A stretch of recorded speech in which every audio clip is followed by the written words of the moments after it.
بسم اللہ الرحمن الرحیم۔ السلام علیکم ورحمۃ اللہ وبرکاتہ۔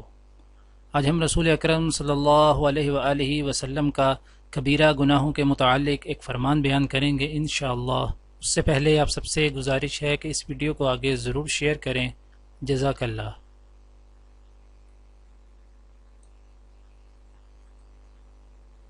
حضرت عبداللہ بن عمرو بن عاص رضی اللہ تعالیٰ عنہ سے روایت ہے کہ ایک گنوار نام نامعلوم نبی کریم صلی اللہ علیہ وآلہ وسلم کے پاس آیا، کہنے لگا یا رسول اللہ، بڑے بڑے گناہ کون سے ہیں؟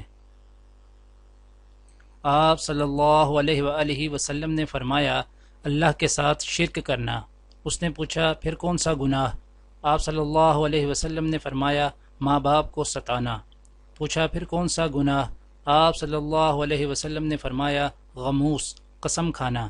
عبداللہ بن عمرو رضی اللہ تعالیٰ عنہ نے کہا میں نے عرض کیا یا رسول اللہ صلی اللہ علیہ وآلہ وسلم، غموس قسم کیا ہے؟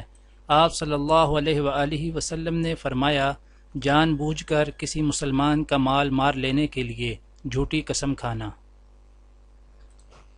دعا ہے کہ اللہ تعالیٰ دنیا اور آخرت کی تمام بھلائیاں عطا کرے، عمل کی توفیق دے۔ سبحان ربک رب العزت عما یصفون وسلام علی المرسلین والحمد للہ رب العالمین، آمین۔